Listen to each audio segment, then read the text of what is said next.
I spotted in her an enthusiasm and energy. She's a natural communicator.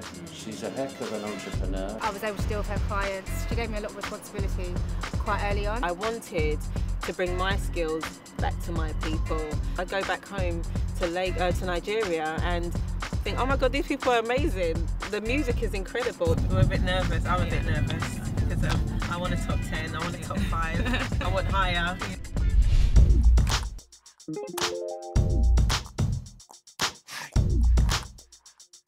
How are you able to juggle and manage all these acts simultaneously and do it so well? What you saw was, I guess, a little glimpse into what we do.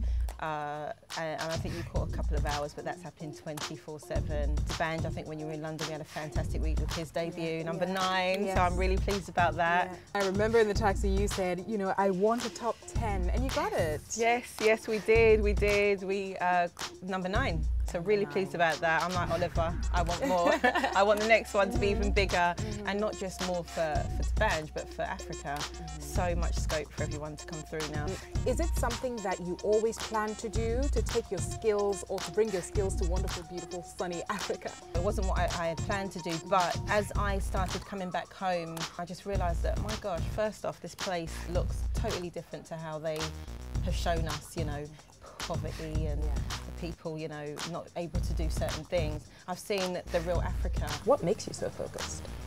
Oh, wow. I mean, again, I have to give everything to God because I was not always focused. My mother is just so, she does everything. She juggles everything. And I think from her, I learned that, you know, if you want to make one thing work, you've got to be able to focus on the next few steps, not just the step that you're on. You have to be forward thinking, basically. You talk about PR and you immediately think about somebody who writes press releases. Right.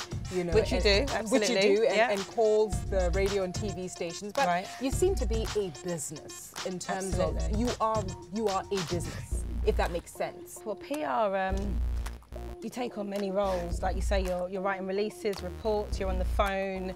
Sometimes you feel like a bit of a salesman, kind of selling your act to whoever it is that you're speaking to. But again, these days, in this time, this era in public relations, you have to be a lot more than that. And you have to be able to, I guess, almost put on a A&R hat when you have to work out what's the right song that's going to interest the media for that client, or you have to put on a managerial hat when you're trying to work out the steps that's the right steps for your client to take. So yeah, it's a lot more than just making phone calls. My family think that you just hang out with celebrities all day.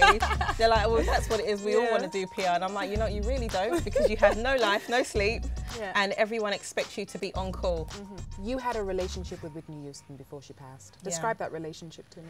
It was more of a friendship, and it wasn't just with me, but the whole team. She saw everyone as friends, and the majority of people on her team were family, literally, like cousins. Her nephew was one of her security. Wow. Obviously her daughter Chrissy was always there, and her sister-in-law Patricia is her manager. So it was a very, very tight unit. So for them to allow me to come into that very close unit was pretty amazing. When I decided to do PR, I kind of fell into it. I never decided to do it. Kanye King, I just did some work experience with her at 17.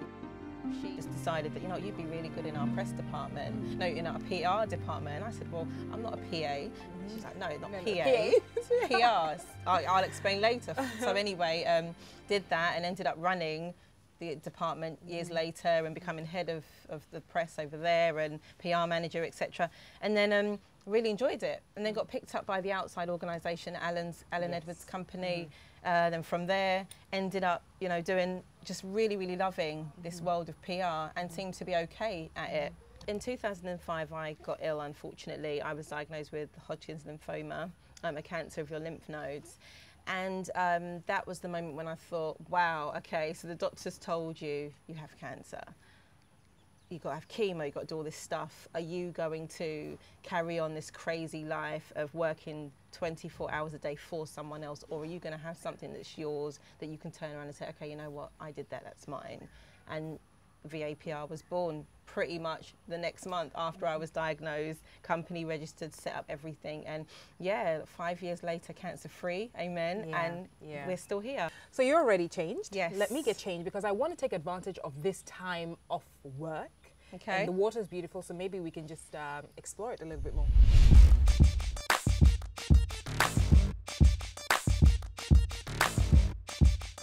How often do you go on vacation? Like in a year? Do you know what? I'm so lucky that work takes me to some amazing places. So I see different places, different countries, maybe like 11 times a year. So it's not vacation, but I can't be like, oh, I'm in Jamaica working. Yeah. And then when you do go on vacation, do you plan it out? Do you need like 6 months or a year to plan your vacations? To be honest, I don't ever plan more than a couple of weeks ahead because everything changes. Yeah. How do you split your life up between England and Nigeria? Because obviously VAPR is in Nigeria, so how do you make sure that VAPR runs effectively even while you're in Ghana on vacation? Sure. I mean, again, the support of a fantastic team.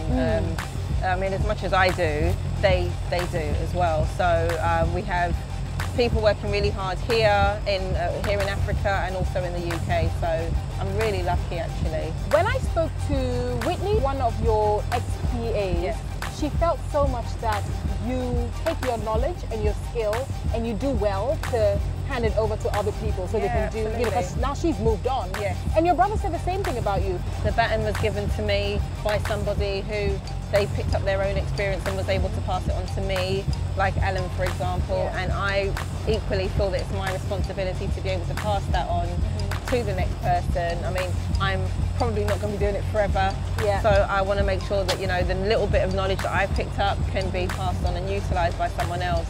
And Whitney's a shining example of someone that's been able to really, really pick up quite quickly and be able to go on and do fantastically elsewhere.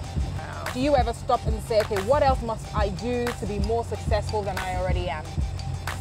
I mean, I don't like to put pressure on myself, but I'm a little bit of a control freak, so I always want to be the best. It's not bad to be a control freak. I don't think so, but some people some people do. But I want to make sure that I can rest maybe when I'm 60 years old and feel like, you know what, I'm glad, I'm not looking back, I have no regrets.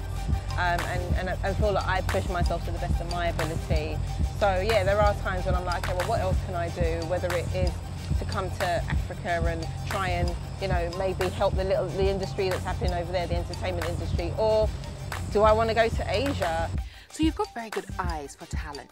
How are you able to see that this person is definitely going to be successful?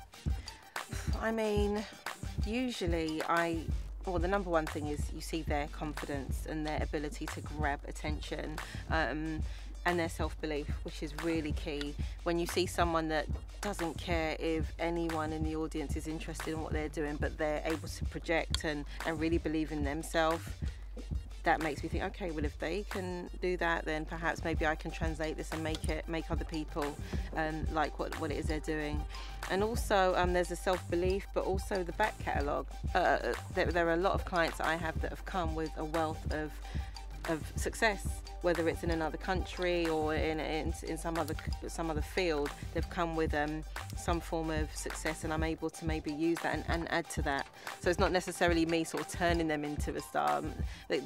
A lot of them come with something. It just needs a little bit of shining up, or maybe just translating to a new audience. Genevieve will be a brand ambassador for a luxury car line. We're really excited for her. She will be joining the ranks of Victoria Beckham, representing this brand, so we're all excited. What's the future of VAPR Africa? The future is bright, absolutely. We are excited about what Africa can bring to the company. We're excited about where Africa is going to be musically and in entertainment in general. I want to say the next 5 years, but I'll go ahead and say the next year, because so much progression has been made. If someone told me this time last year that there'll be an African act, a Nigerian even, that's in the top 10 in the UK. I would say, oh, get out of here. There's no way, apart from if it's Seal or something, or Sade, but an African raised in Africa. So yeah, the future is definitely bright, and I think that there's a lot more to come. Hopefully we'll expand and I can be here a little bit more. That's what I'm really hoping. And but either way, just hopefully when we meet again, there'll be a little bit more to say about the company. So fingers crossed. VAPR UK, VAPR Nigeria, VAPR Ghana. Absolutely, I love Ghana. It is the Black Star of Africa. You can't leave us out. No, absolutely. There's a lot happening here, and I've already been approached by some wonderful acts to add to our book. So we shall see what happens. Yeah, absolutely. All right.